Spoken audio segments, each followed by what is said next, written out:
एक दिन गदाधर अपने कुछ मित्रों के साथ खेतों में खेलने गए। उस समय उनके पास खाने के लिए कुछ चावल थे। वे दिन भर अपने मित्रों के साथ खेलने में मग्न थे। खेल खत्म होने के बाद गदाधर चावल खाते खाते खेतों के बीच से गुजर रहे थे। तभी अचानक मौसम बदला और उनकी नज़र आसमान की तरफ गई। उस समय आसमान में काले बादल छा चुके थे और ढेरों की तादाद में सफ़ेद बगुले एक कतार में उड़ते हुए चले जा रहे थे। क्या इस प्रकार का दृश्य देखकर कोई अपनी सुध-बुध खो सकता है? नहीं, लेकिन उस बाल्यावस्था में गदाधर के साथ ऐसा ही हुआ था। इस दृश्य को देखकर वे इतने आश्चर्य से भर गए कि अपनी सुध-बुध खो बैठे और जमीन पर गिर पड़े। अपने प्रतिदिन के जीवन में हम ऐसे कई दृश्य देखते हैं, मगर उस समय हमारे मन में जो विचार उठते हैं, उनसे हमारा कोई तालमेल नहीं होता। इसलिए ऐसे दृश्य देखकर भी हम आश्चर्य नहीं करते। मगर जब नन्हे गदाधर ने वह दृश्य देखा तो उसे ऐसा महसूस हुआ मानो कोई जादूगर जादू दिखा रहा हो। जादूगर का जादू देखकर आश्चर्य से लोगों की चीख निकल जाती है, क्योंकि उस समय लोगों के सामने कोई ऐसा दृश्य होता है जो उनकी कल्पना से परे होता है। लेकिन यदि आपके सामने इससे भी 100 गुना ज़्यादा या 1000 गुना ज़्यादा आश्चर्यजनक दृश्य प्रकट हो जाए, तो आप खुद ही यह अंदाज़ा लगा सकते हैं कि आपकी हालत क्या होगी। इसका अर्थ यह नहीं है कि जब शरीर किसी दृश्य को देखकर होने वाला आश्चर्य सह नहीं पाता, तो वह रूपांतरण यानी ट्रांसफॉर्मेशन की अवस्था में चला जाता है। इंसान का शरीर किसी अजूबे से कम नहीं है और इस अजूबे का निर्माण कुदरत ने सिर्फ पृथ्वी पर किया है। ऐसा कोई अजूबा आज तक किसी अन्य ग्रह पर खोजा नहीं जा सका है। यह अजूबा इसलिए है क्योंकि इंसान के शरीर के अंदर ऐसी व्यवस्था की गई है कि एक स्तर पर जाने के बाद उसका रूपांतरण हो जाए। ऐसी आश्चर्यजनक व्यवस्था किसी अन्य जीव में देखने नहीं मिलती। जैसे जब किसी इंसान को शारीरिक स्तर पर बहुत तकलीफ दी जाती है, तो वह उस तकलीफ को तब तक सहता है जब तक उसमें सहन शक्ति होती है। जिस समय उसके सहन शक्ति समाप्त हो जाती है, तब वह बेहोश हो जाता है, यानी उसके शरीर का रूपांतरण हो जाता है।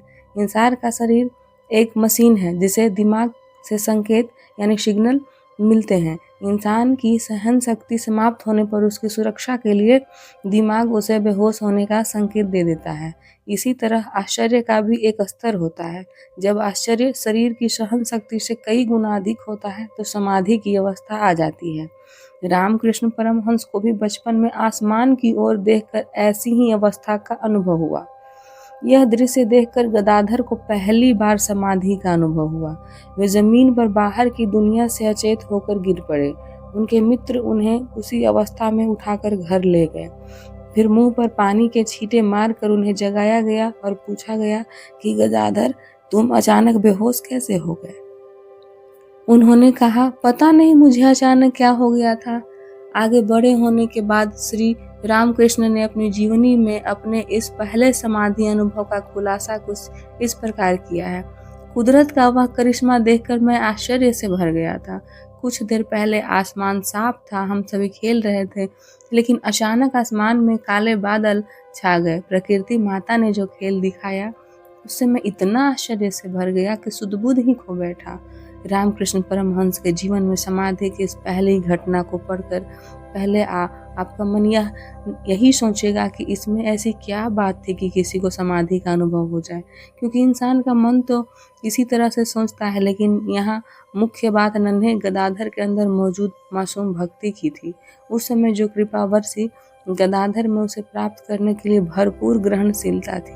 गदाधर ने उसे बिना उसका रंग बदले ग्रहण कर लिया, वरना इंसान में अहंकार की छाया इतनी गहरी होती है कि अगर उस पर कृपा बरसती भी है, तो या तो उसे वह ग्रहण ही नहीं कर पाता, और अगर करता भी है तो कृपा रंग कर अपने रूप बदल लेती है।